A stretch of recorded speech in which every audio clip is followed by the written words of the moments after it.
Every winter I hear people say, there's nothing to photograph, and I understand why it might feel that way. When the landscape sheds its color and the familiar cues disappear, the places that usually reward a quick glance stop offering themselves so easily. The fields look undecided, the skies settle into a kind of neutrality, and the impulse to keep driving grows stronger because nothing seems to insist on being seen. But over time, I've come to recognize that this quiet isn't an absence so much as an invitation, one that asks a different kind of attention and a willingness to choose rather than react.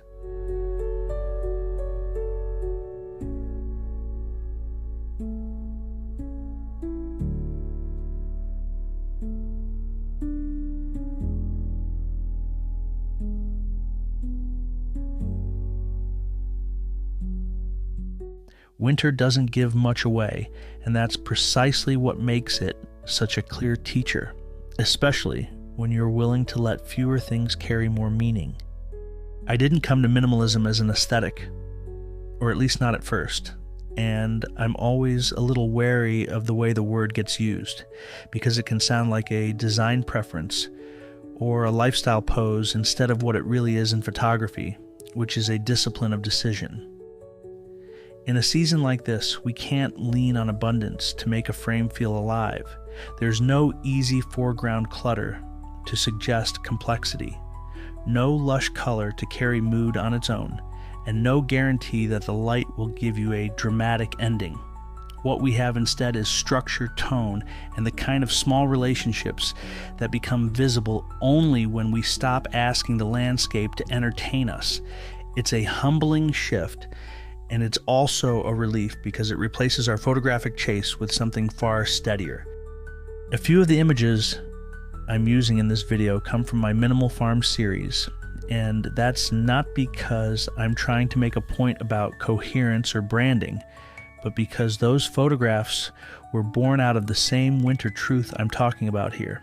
I was out in familiar places, often on ordinary days, and the more time I spent there, the more I realized that the so-called emptiness was actually doing me a favor. It was removing the distractions that usually compete for attention, and in doing so, it was forcing my frame to declare itself. When an image has very little in it, we can't pretend we didn't notice what we included. We can't hide behind the idea that the scene was complicated. The photograph either has a center of gravity or it doesn't, and winter makes that question impossible to avoid. Commitment is the word I keep coming back to because minimalism, at least the kind that matters to me, isn't the trick of removing clutter. It's a willingness to let a small number of elements carry the full weight of the photograph. That can be a line across a field, a lone tree holding the sky above it, a fence post that becomes a kind of punctuation, or a road that no longer looks romantic. In a busier season, those elements would be supporting actors. In winter, they take the lead, and they either have the presence to hold it or they don't.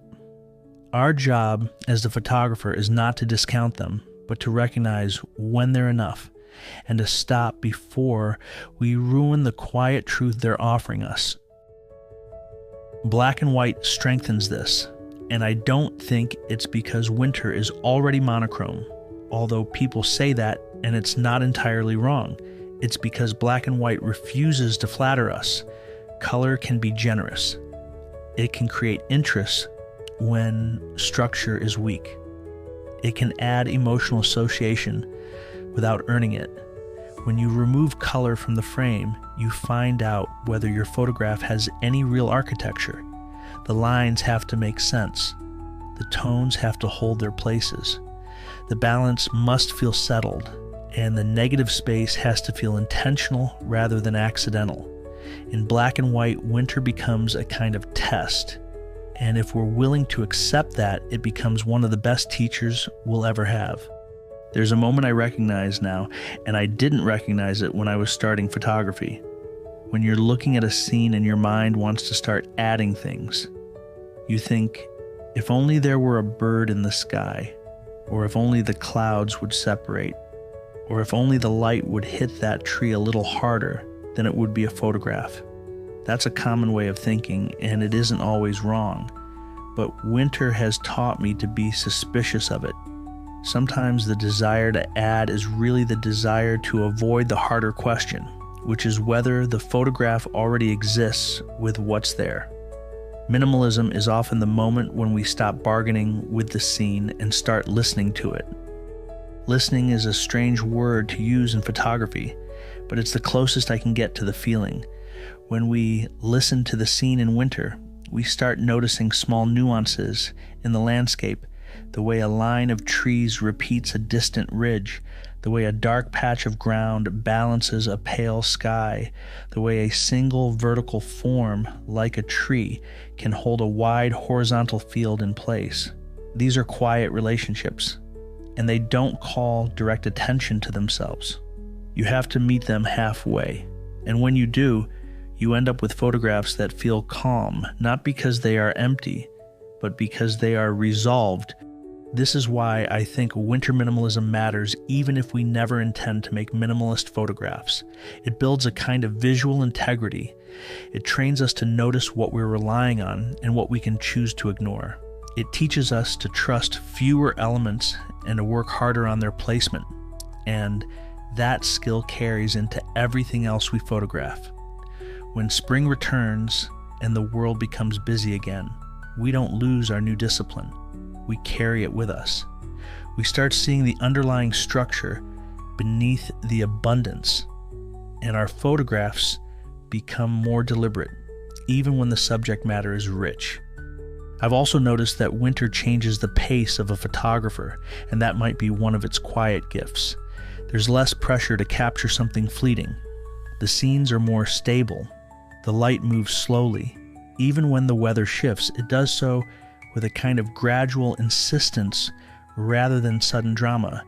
That steadiness invites a different way of working. I can revisit the same place and watch how small changes in tone alter the entire feeling of the frame. We can return to a line we photographed before and realize it wasn't the line that changed, it was our point of view.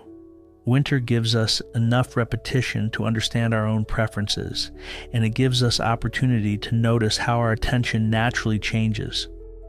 I want to mention something practical here because it's relevant to what a lot of subscribers to this channel have asked me recently. I've had several emails over the last few weeks requesting my Creating Minimalist Photography download, and I'm going to make it available again for the remainder of 2025.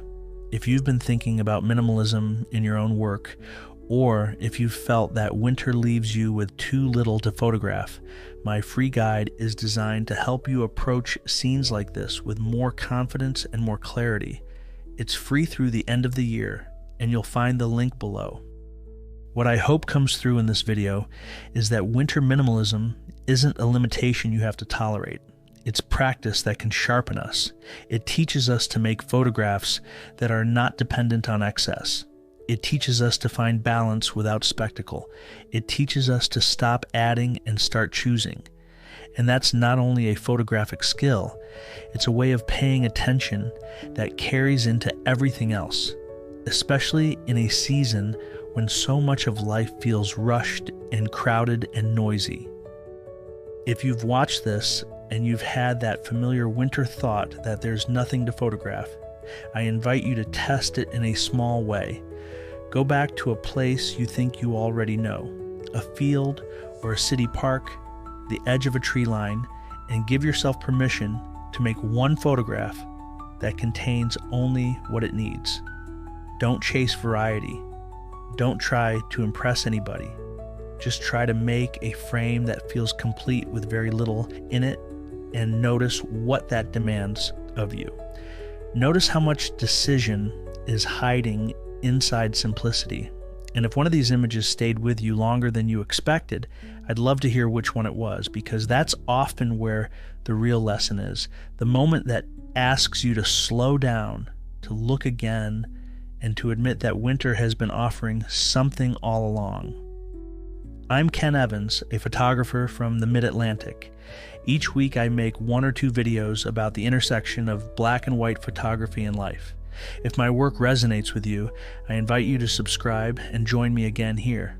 As always, I welcome your thoughts or reactions. Please leave them in the comment section. I read them all, and they are fuel for my creativity. Thank you so much for watching. I have a short video for Christmas Eve. And remember, black and white art is art for anywhere.